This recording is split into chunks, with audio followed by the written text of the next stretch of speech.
Wari asigi ahanba tangkakta aikoina uba fangkre. Madudi SMURL family asi anauba yum amada honglakpa. Makhoigi imung manungda anga-angpa thakdok kaya thokpa horakhi. Posai mangba yumda hainadaba manamsing namba horakhi. Aduga yumgi manungda amuba mamising thengnaba. Thakdok pumnama asi makhoigi toina thokpa thakdok oirakhi. Adubu makhoigi mamangmaktada makhoigi nuksizaraba hui adu pairaga phutronda thumjinkhi. Thakdok adu thengnabadagi yum aduda afattaba thawai leire haibsi khangba ngamkhi. Aduga thakdok asina makhoibu akiba pokhatkhi. Adubu ngasi wari asigi anisuba tangkak asi hawdringai mamangda adom subscribe tawdaba taragadi subscribe tawsinbiramo. Aduga wari asi nungaiba taragadi YouTube ki algorithm ni tamak like amasu nambiramo. Wari makha tajarage. Nongma hawjingkhibana SMURL family gi imungda thakdok kaya leptana thokpa horakhi. Jekna numidang tumba matamda kanagumba amana mananakpada leibagi sanhin ama toina forami. Aduga magi hek mananakpada kanagumbana sor honbagumsu tawrami. Adubu mamit pangthukluba matamdadi kanabasu leiba uramde. Nongma nungdang amadi mana nupi amagi khonjel tabadagi mikap thoklaklami. Magi nupina mabu kauriboi haina khanduna mana yawanbadadi magi nupi adugi mahuta nupi atopa ama leirami. Magi mamai adu ngaurammi. Aduga mikhada musin muba dakaya tarami. Jekna karisu tawbudang jingeda nupi aduna Jeki makhoni adu melaklammi. Adudagi Jek adu gyan adu mangkhre. Mana gyan tarakpadadi magi haksang pumba kanagumba amana khotpagi dakphum kaya taraga leirammi. Wari asi Janit tamlubadadi Janitna magi nupana angakpa thokdok kaya thokliba adu mangondasu amuk thoki haina hairaklammi. Yamna wangba amuba mami ama magi mamangda lepi. Aduga phaijub adusu chingthai. Makhong adusu kanna phai. Adugi matungda mahaksu gyan mangkhirami. Aduga mana mikap tholakpadadi masa aduda dakpham kaya tai haina hairakhi. Makhoi ani amana amagi wa tanaraga makhoi ani yamna pakhatlami. Nongma nungdang ama makhoi ani na tumlingaida Jek mang ama manglammi. Magi mang asida mahak malangda pairaga leirami. Adubu mana mitpang thorakpadadi mang khakta natabida taibangdasu phapung adu phit ani mukwangna malangda pairaga leirami. Jek adu firing kaw horakhi. Aduga yamna kanna phabung adu taraklami. Janitasu anga thokdok kaya thoklammi. Nongma nungthilama makhoi ani na tumlingaida makhoi ani gi makeup adu khonjel amana thoklaklammi. Janit adu phabungdagi kanagumba amana kanna singlakhi. Kanana singlibano haibadudi makhoi ani uba phanglamde. Kana amatada khonjelsu taba phanglamde. Madu ubada Jekna Janit pu kanna singkhidanaba honari. Adubu sagudoba thawai aduna mapangal adu kanbadagi nupi adubu chingshinduna ka amagi kachinda pusinkhirami. Janit masa matomda laujaba natana upai amata leiramde. Ngaihak leiraga Janit adu thawai aduna thadorakhi. Hawjikti makhoi anida thokliba thokdoksing aduna makhoi anida yamna akiba pohankhi. Makhoigi family na yum asida laklibasi chahi 12 henjilaklabani. Makhoina tinthaba tawduna Malemgi khwaidagi maming leiraba paranormal investigator Ed amadi Lorraine Warren bu kauki. 1986 ta makhoi anina yum asida ihan hana lakhi. Ed amadi Lorraine Warren asi kanano haiba mamangi video dagi khangba ngamkhre. Lorraine gi masada gun ama yaujirami. Gun asina mahak atopa miyoi singdagi hena uba hena taba ngambagi sakti leirami. Mana yum asida khong tarakpadagi thawai kaya tinaraga leire haiba khangba ngamkhi. Warena tinthaba tawduna thiba humba horakhi. Ed amadi Lorraine yum adugi mafum kayada tape recorder kaya thamlami. SMURL gi yum asi lakpadagi Ed amadi Lorraine case asi ilai laiba ama oiroidori haibadi khangkhrabani.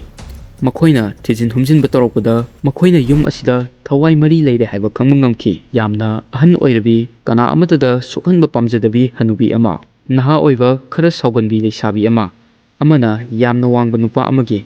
Adubu makhoi ahumsidagi hena tamthiribadi thawai ahumsubasini. Migi thawai maksu nataba hingsabagi gunsu chendaba thawai asina thawai sing asibu control tawraga leire haiba khangkhi. Warena makhal gi mantra kaya amadi exorcism haibadi laishotison tawba laifataba kaya tanthoknaba tawba horakhi.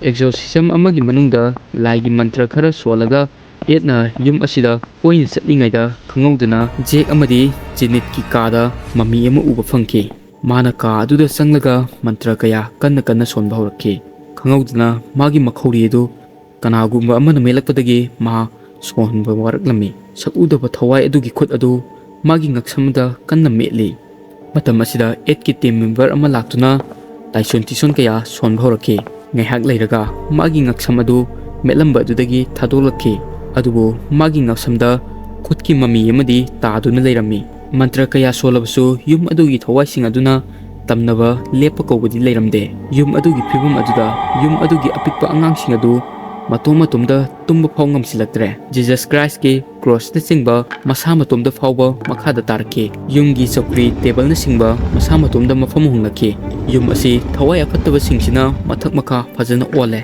matam asida Edna Jake amadi Janet ki bedroom da leiba mingsel amada wahai khara uba phangki live haibadi mafam asidagi chatkro thawai sing aduna mafam asida mi ama leiba haibsi sukpam pamdre aduna makhoibu mafam asidagi chatkinaba hairami priest amatana Ed amadi Warren gi mateng pangba ngamdre aduna makhoina priest amagi nakta kanagumba amanadi makhoigi mateng panglakani haibagi asa makhoina laklami makhoigi masak lotlaga Ed amadi Warren ga loinana makhoi show amada laklami mafam asida makhoina wari pumba mayek singna lerami adubu demon adunadi kanagumba amatana magi wari sanaba pamlamde makhoina yumda halakpadadi hingsaba aduna laman khumnabagi namak makhoibu ngaiduna lerami makhoi anina numit asida nungdang tumlingaida kanagumba amana Jake amadi Janet ki makhong adu kanna lenglakhe mana mikap tholakpadari makhoi ani gi khong adu mathakta paiduna lerami